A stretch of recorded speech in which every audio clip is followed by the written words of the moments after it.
नमस्कार साथियों, मैं संयम जैन नई ताज़ा न्यूज़ में आपका स्वागत करता हूं। इस वक्त हम आपके सामने हैं बात करने के लिए हरियाणा की नई सरकार का। नई सरकार इसलिए क्योंकि हरियाणा के अंदर पूरी सरकार बदल दी गई है। नए मुख्यमंत्री बना दिए गए हैं, नए मंत्री बना दिए गए हैं।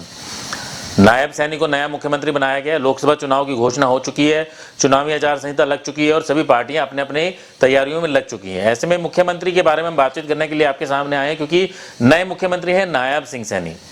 तो हरियाणा की अगर हम बात करते हैं तो हरियाणा ऐसे राज्यों में शुमार है जिसने केंद्र की जो योजनाएं हैं उसे लागू करने में तत्परता हमेशा दिखाई है। पिछले भी जो मुख्यमंत्री रहे हैं मनोहर लाल खट्टर ने केंद्र की योजनाओं को लागू करने में कोई भी कोताही नहीं बरती और जितनी भी योजनाएं थी उसे आम आदमी तक पहुंचाने में तत्परता हमेशा दिखाई। जहां केंद्र में नरेंद्र मोदी प्रधानमंत्री के रूप में काफ़ी उन्होंने जो काम किए, जो नई नई योजनाएं जो है लेकर आए, उन्हें आगे पहुंचाने में मनोहर लाल खट्टर ने कोई भी कोताही नहीं बरती। अब नायब सिंह सैनी के सामने एक चुनौती भी है कि वो अपने सरकार के इस काम को आगे कैसे बढ़ाएं और साथ ही ये चैलेंज भी है कि आने वाले विधानसभा चुनाव में वो कैसे सरकार को रिपीट करें या अपनी पार्टी को जो है बहुमत दिलाएं। वैसे तो उनके लिए बहुत ज़्यादा मुश्किल शायद नहीं होने वाला, क्योंकि जो अगर हम बात करते हैं पार्टी की, तो पार्टी ने जो सरकार ने जो काम किए हैं हरियाणा के अंदर वो काफ़ी अच्छे काम किए हैं और काफ़ी योजनाएं जो है आम जन के लिए लागू की हैं। ऐसे में जो उनकी नायब सिंह सैनी की जो के सामने जो उनका जो विज़न है, जो उनकी सोच है, जो उनकी मेहनत है, उसके बल पर वो अब आगे क्या करके दिखाते हैं वो सब जो है जनता भी देखेगी, आप भी देखेंगे, हम भी देखेंगे। तो ऐसे में जो हम आपके सामने आए हैं वो इसलिए आए हैं कि हम बात करें कि कैसे नायब सिंह सैनी एक साधारण परिवार से होते हुए, एक साधारण कार्यकर्ता होते हुए मुख्यमंत्री की पोस्ट तक पहुंचे हैं, मुख्यमंत्री की कुर्सी तक पहुंचे हैं। अब उनके सामने और क्या चुनौतियां जो है आने वाली है, इसी के बारे में हम जो है बात करेंगे। मुख्यमंत्री नायब सिंह सैनी के बाद उन्हें सरकार लाना चुनौतीपूर्ण शायद नहीं हो, लेकिन उनके पास इतिहास बनाने के असंख्य अवसर हो सकते हैं। उनके मनोबल और हर चुनौती से निपटकर आगे बढ़ने की जो उनकी सोच है वो हरियाणा में नई तस्वीर खींच सकती है, नई तस्वीर बना सकती है। अब हम बात करें अगर मुख्यमंत्री नायब सिंह सैनी के परिवार की, तो मुख्यमंत्री नायब सिंह सैनी का परिवार मूल रूप से कुरुक्षेत्र के गांव मंगोली का रहने वाला है, लेकिन वर्ष 1960 में उनके पूर्वज अंबाला के गांव मिर्जापुर माजरा में जमीन खरीदकर बस गए और खेतीबाड़ी करने लगे। सैनी परिवार के सदस्य तेलूराम सिंह सैनी और कुलवंत कौर के घर में 25 जनवरी 1970 को नायब सिंह सैनी ने जन्म लिया। नायब सिंह सैनी के अलावा उनके परिवार में उनके बड़े भाई चंदन सिंह सैनी, छोटी बहन श्वेता और संतोष शामिल हैं।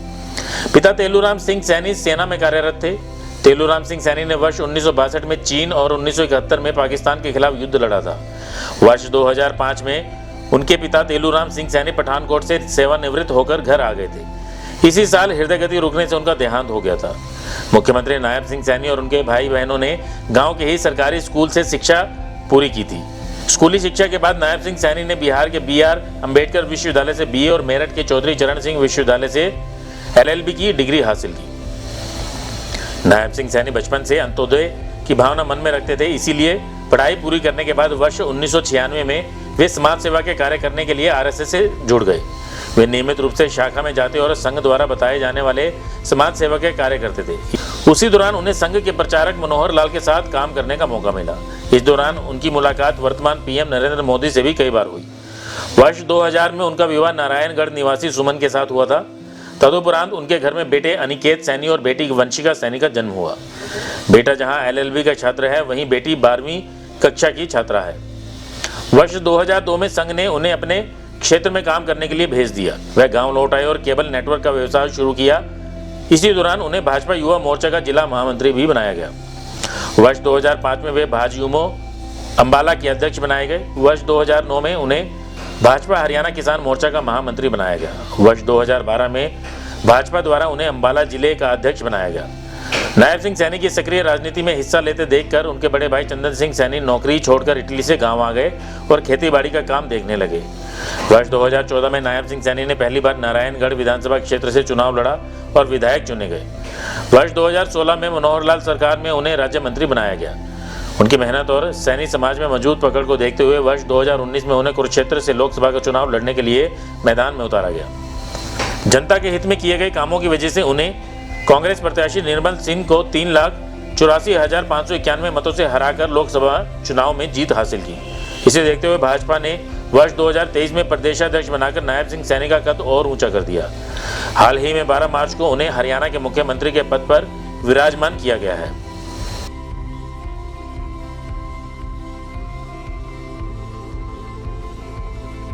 तो साथियों, आपने सुना कि नायब सिंह सैनी कैसे अपने राजनीतिक और सामाजिक योग्यता के बल पर आज जहां हैं उस मुकाम पर पहुंचे हैं।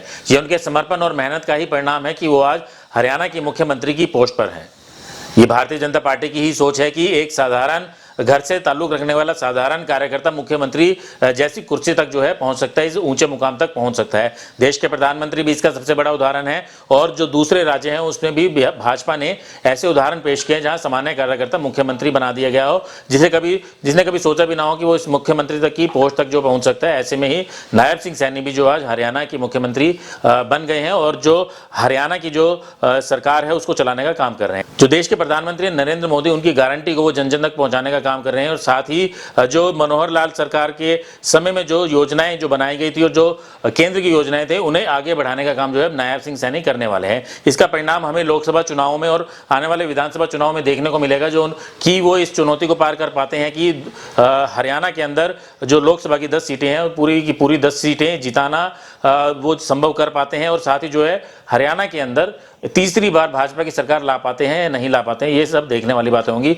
और जल्द ही जो है इसका नतीजा लोगों के सामने भी होगा। मैं संयम जैन, कैमरामैन अशोक के साथ नई ताज़ा न्यूज़, हिसार। लेटेस्ट वीडियोस के लिए सब्सक्राइब करें हमारा चैनल नई ताज़ा न्यूज़ और दबाएं बेल आइकॉन ताकि आप मिस ना करें कोई भी अपडेट।